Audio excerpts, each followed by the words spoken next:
À la fin de cette vidéo, tu sauras quand et comment utiliser le passé composé avec l'auxiliaire être. Salut, moi c'est Jérôme et je suis là pour t'aider à améliorer ton français. Aujourd'hui, on s'intéresse à un sujet qui peut parfois faire peur, le passé composé et plus particulièrement le passé composé avec l'auxiliaire être. Comme son nom l'indique, le passé composé est un temps composé et il nécessite deux choses, un auxiliaire, avoir ou être, et un participe passé. J'ai donné, tu as fini, il a dit, nous avons vu. D'autres verbes utilisent toutefois l'auxiliaire être, comme par exemple tu es parti. Alors quand est-ce qu'on utilise l'auxiliaire être? Laisse-moi éclairer ta lanterne en te donnant deux règles à retenir pour ne pas te sentir perdu. Connais-tu le docteur Mrs. Van der Tramp? Non, je ne suis pas en train de te conseiller de consulter un médecin. C'est juste un moyen mnémotechnique qui va te permettre de retenir les principaux verbes qui utilisent l'auxiliaire être au passé composé. Chaque lettre représente la première lettre d'un mot et il y en a 16 au total. D, devenir. Je suis devenu. R, revenir. Elle est revenue. M, monter. Nous sommes montés. R, rester. Ils sont restés. S, sortir. Vous êtes sortis.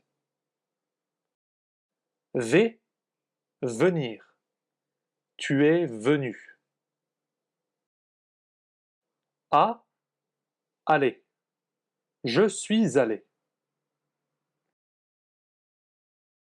N, naître. Il est né.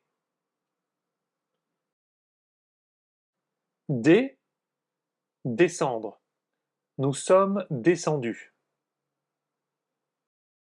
E, entrer. Elles sont entrées. R, retourner.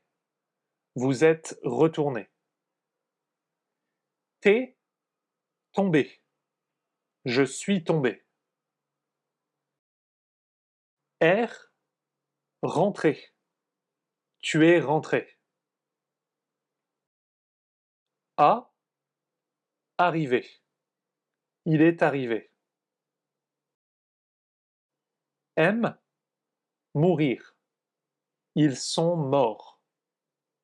Et enfin, P, partir. Elles sont parties. Je trouve cette méthode plutôt efficace, elle te permet de retenir les principaux verbes, donc si tu peux, essaye de la retenir. Jetons un œil à la conjugaison des verbes pronominaux. Pour rappel, un verbe pronominal est un verbe qui se réfère à soi-même ou à plusieurs personnes entre elles. Il est composé d'un verbe et d'un pronom réfléchi comme ce ou s apostrophe, par exemple. Pour conjuguer un verbe pronominal, on conjugue le verbe normalement et on change le pronom réfléchi selon la personne. Prenons l'exemple du verbe se parler. Avec je, le pronom réfléchi sera me. Je me parle. Avec tu, le pronom réfléchi est te. Tu te parles. Avec il, elle et on, le pronom réfléchi est se. Il se parle, elle se parle, on se parle. Avec nous, le pronom réfléchi sera nous. Nous, nous parlons. Avec vous, le pronom réfléchi sera vous. Vous, vous parlez. Et enfin, avec il et elle au pluriel, le pronom réfléchi sera à nouveau se. Il se parle, elle se parle. Cela peut paraître étrange de voir une répétition de nous ou de vous, comme lorsque je dis nous, nous parlons ou vous, vous parlez, mais c'est tout à fait normal. Ensuite, lorsque le mot qui suit le pronom réfléchi commence par une voyelle ou un H muet, le pronom réfléchi change un tout petit peu. Et cela concerne notamment me, te et ce. Me devient M apostrophe, te devient T apostrophe et ce devient S apostrophe. Si je prends le verbe s'habiller, il y a bien un S apostrophe car le verbe commence par un H muet. Et si je conjugue le verbe, je dirais Je m'habille, tu t'habilles, il, elle, on s'habille, nous nous habillons, vous vous habillez, il, elle s'habille. Maintenant qu'on est sur la même longueur d'onde concernant la conjugaison des verbes pronominaux au présent, parlons du passé composé. Et tu vas voir, c'est plutôt simple. En fait, tous les verbes pronominaux, et je dis bien tous les verbes pronominaux, utilisent l'auxiliaire être. Aucun verbe pronominal n'utilise l'auxiliaire avoir. Si je souhaite conjuguer le verbe se parler au passé composé, je dirais je me suis parlé, tu t'es parlé, il, elle, on s'est parlé, nous nous sommes parlé, vous vous êtes parlé, et ils, elles se sont parlé.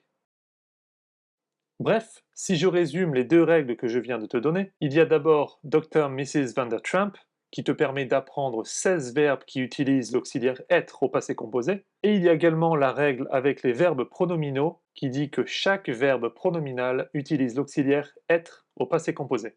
Évidemment, ces règles sont théoriques. Le mieux est encore de pratiquer et d'utiliser la langue, mais aussi de faire des erreurs. Je ne le répéterai jamais assez, mais faire des erreurs fait partie du processus d'apprentissage.